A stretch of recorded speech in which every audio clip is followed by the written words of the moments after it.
Hello everyone, and welcome back to another WARNO deck deep dive, this time featuring the 27th Guards, which is a division that we last covered when it first came out, and since then it has changed a solid bit, so I thought it was time to check this out again. Also, it's the last remaining S-tier Soviet division, at least when it comes to what Timan says, and I tend to agree with him there.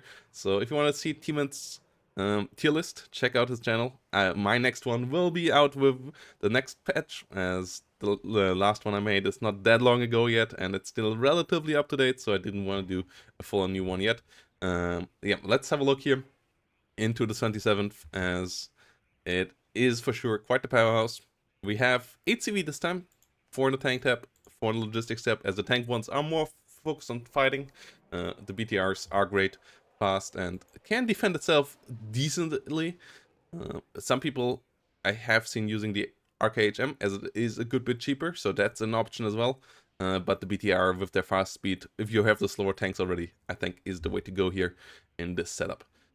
Supply, 3 cards, that's pretty standard currently, and also really helpful to help your artillery tab in this deck, which can do some damage, sometimes even coming with the use of the fourth supply point. In tournament games, we have seen that a couple of times lately, with decent success, though not the most amazing one. So yeah, I currently stay away from this, as this division is not the super cheapest. As, for example, in the infantry tab, you have decent units, but all of them cost a decent amount as well. Moto Strelkies here, the RPG-27 are the key factor, as they bring the BMP-3 to the battlefield. We have 2 cards of BMP-2s, 2 cards of BMP-3s in this deck, all with 1-star veterancy, because the BMPs obviously also profit from that. So that way they are a good bit more efficient. And yeah, the difference between 0 and 1 vet is quite big, even if you just look at how they can level up, but also the recovery rate of stress is 3 times higher on 1 vet, so they are a good bit more efficient there, plus all the accuracy buffs and so on. Conqueror's M, super important, super strong tool, the only really hard-hitting ground-based ATGM of the pact so far. With the Attacker, we might see that change, though, yeah, we have to vote for Nemesis 2.1, and I'm kind of skeptical that 2.1 gets voted in there for that to change. But until then, Conqueror's M here, the creme de la creme of the pact ground ATGMs. And then, yeah, BTRs and Saparis and Motostrelky here as the 3 units that can come to the battlefield quickly early on. The Motostrelky is obviously fantastic. The BTR-80 also quite a nice vehicle, as it has smoke. So the RPG-26 Motostrelky here also coming in that unit. And then the Sapari just as a cheap unit that can come in quickly in the gas and can help you out in CQC fights as well. Not the strongest CQC deck, so you have to be a bit careful, but the Saparis at least help you out a bit. Sapari RPO, pretty decent now as well again. The RPOA is a relatively powerful weapon now again, but the 10-point price difference plus the availability difference is the reason why I go with the normal Sapari here, as TNT also still does do good stress and so on. Artillery, we have the Nanas as fast units that can throw out some artillery quite quickly. Not the biggest fan of the Akatsuki anymore. Everything can be accurate now, so paying the extra price and availability and just cost is not that great for 2-3 M1 Akatsuki with the guided ammunition. And yeah, the normal non-ice here do a good job now as well with the more accurate shot. If you can get them close to the front line, they absolutely smash the enemy. And 1 extra veterancy helps them out as well, with getting quicker on target, getting quicker reloads. The Grud, great vehicle as well, and yeah, can lay fire down from the rear, can devastate infantry blobs, can help out pinning down enemy positions in the forest, so pretty important as well. Tank tab is an interesting one with a new change. We have T80BVKs, we have T80BVs, 1 with 0 vet, so that we have 10 tanks here, and then I put in the BRDM 2 Conqueror's M, and the reason for that is the change to good stealth. Before that, this unit wasn't that great, but it has the Conqueror's M, the great ATGM that we just talked about earlier, and it comes with good stealth, so it can hide quite nicely now on the sides and give you a pretty powerful hard-hitting ATGM vehicle. And so even with the existence of the BMPs, I feel like there are some scenarios where the BRDM 2 Conquerors M now has a point. And yeah, that's what I'm testing. Otherwise, I might just run another card of TADBVs. But currently, I feel like the Conquerors M does a decent job, so I will test it out a bit more. And yeah, I kind of like the unit here with the good stealth now. Having a stealthy ATGM vehicle can always be a nice surprise for the enemy and help out winning early combat.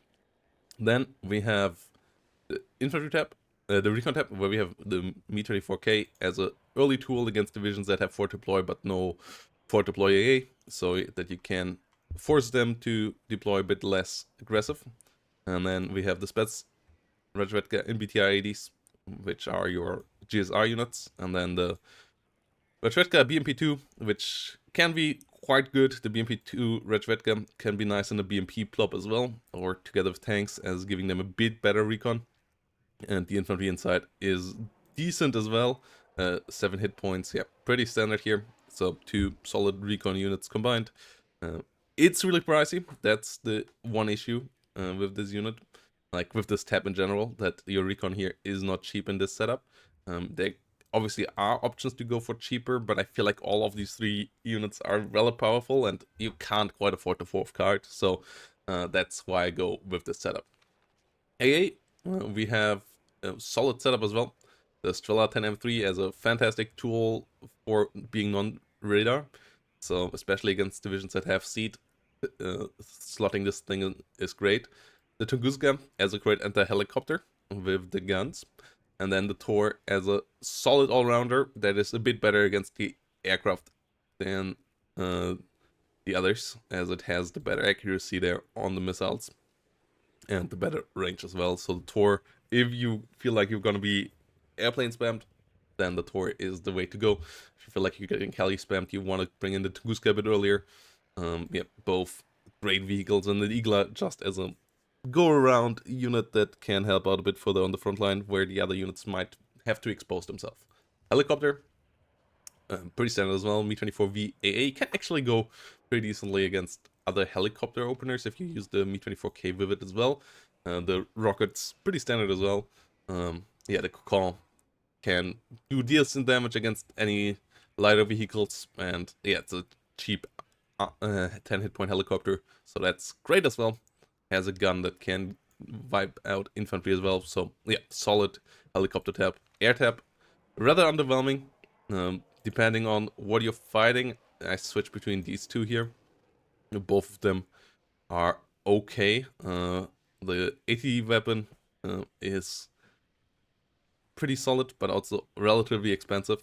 And if it misses, then this is a bit of a trouble. So yeah, the rocket one is rather cheap, can help out in the air-to-air as well, as it has the R60Ms and 30 ECM as well, which is the reason why I take it, because sometimes air dominance is quite hard to hold in this, and then having this rocket plane that can help out in the air in a pinch as well is quite helpful. So yeah, this is the 27th. A division that really relies a lot on its strong infantry with IFVs, but also has good support everywhere else.